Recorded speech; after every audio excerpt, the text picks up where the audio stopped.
The Ahsoka hype train is well and truly underway. We're now so close, and today we have even more news, more reveals, some more footage, and some really awesome rumours. But before we dive into any of that, my dear friends, please be sure to hit that big red subscribe button down below if you've not done so, and hit the bell for notifications to be alerted every time that I post a new video. But no more jibber jabber, let's dive straight into this. Major spoiler warning, Bespin Bulletin have confirmed Obi-Wan Kenobi does have a minor role in the show. Here is the headline quoting MakingStarWars.net. Dead Obi-Wan Kenobi will reportedly feature in a fight scene between Anakin and Ahsoka Tano on Mustafar.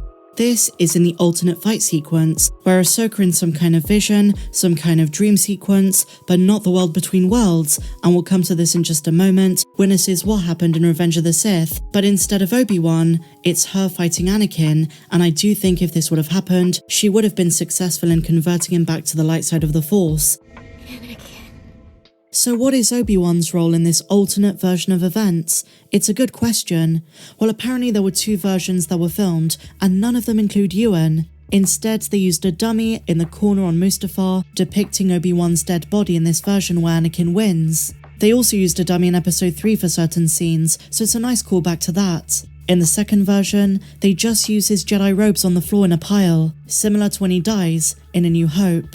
Now, on the subject of this sequence, they say Hayden Christensen filmed some new scenes for the show, and he's wearing his same Jedi robes from Revenge of the Sith. But they do make it very clear we need to keep our expectations in check, because while Making Star Wars and Bespin are pretty sure these scenes are going to take place, they don't take up too much of the show's time. They could be very brief what-if moments. And the reason I said this is probably in vision form and not the world between worlds is because they now believe that concept from Star Wars Rebels does not feature in this show whatsoever, despite what fans theorized about Baylan and Shin regarding various flashbacks, concerning even the logo of the show, which I do think resembles the Lothal Temple ceiling and not the world between worlds, and then now saying the latter is not going to appear in this show.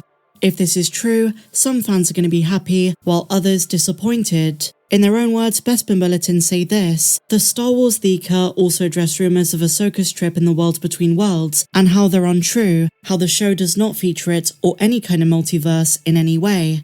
They also say the rumours of Ahsoka featuring the world between worlds in the first place originated with giant freaking robots, so not too reliable. And it sounds as though none of the more reputable outlets have heard anything of this appearing in the Ahsoka series, so it is worth keeping our expectations in check, and not to say this is a definite thing that's going to happen. Now, in my opinion, the Obi-Wan stuff is the most significant and awesome takeaway from all of this. Could we see more flashbacks with Ewan? I'm gonna say no. If they filmed a sequence where Obi-Wan dies at the hands of Anakin, but they don't show the fight, and they just use the dummy and his robes, it tells me they did not use Ewan whatsoever, despite his wife being a big part of this show. But callbacks to Revenge of the Sith are always welcome. Now, even though Bespin Bulletin are saying there's not going to be the world between worlds, judging by the trailers, looking for the new beyond, there are going to be other forms of portals, the use of magic for star maps, the fantastical aspect is still going to be there. And keep in mind, nobody knows for sure, this is all hearsay, these are all rumours, because they're keeping things very close to the chest.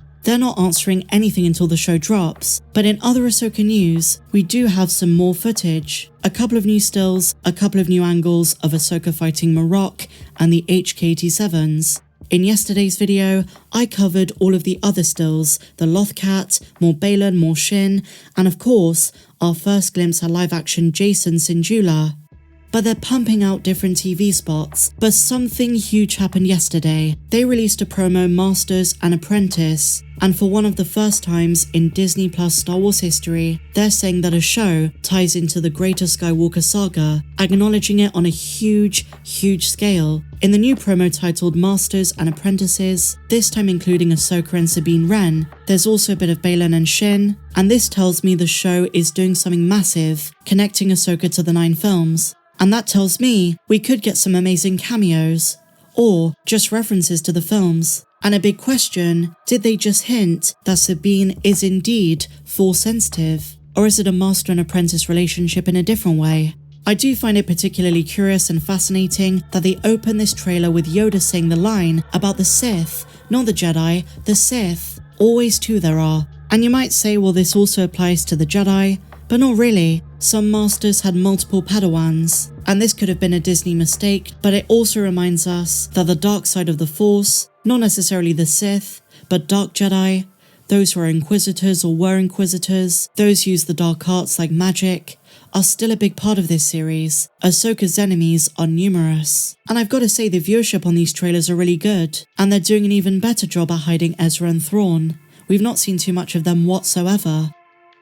And so staying on the subject of the Mandoverse, do you remember the rumour the other day that The Mandalorian Season 4 might be a movie and not continue on Disney+?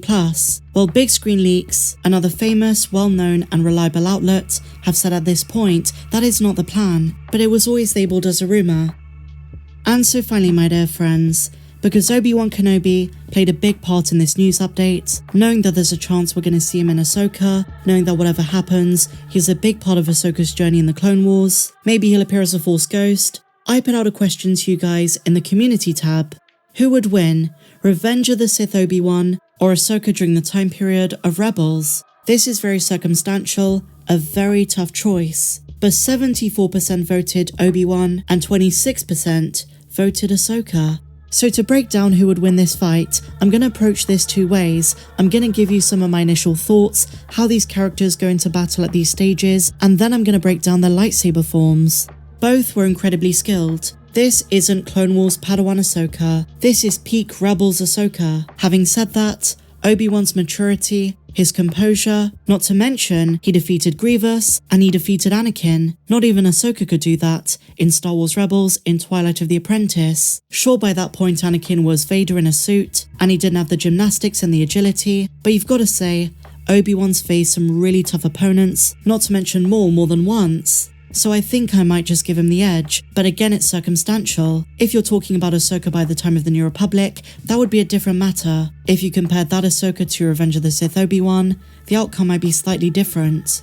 Ahsoka was known to use both Form 4 and Form 5, Ataru, an aggressive, acrobatic lightsaber form which relies on speed and mobility, but Form 5, Gem So, was also something that she learned, something which was favoured by her master Anakin. This is when you alternate between a strong defense, followed by a swift counterattack. It's an extension of Form 3, which focuses almost entirely on defense. Ahsoka also famously used Jarkai, using two lightsabers at once. There is a fantastic Forces of Destiny short where Yoda helps her perfect this technique. Obi-Wan was a master of Form 3, and I think Ahsoka would find it hard to break through the way he defends. His style would be awkward for her. He would wait and see the way his opponent attacked and exploit those weaknesses. The way he would minimize his movements while optimizing his defense would be really clunky for Ahsoka Tano. Form 3 was also known as Soresu, the Way of Minok, or the Resilience form. Obi-Wan was the Grand Master of this. Depa Billaba was also really good at it too.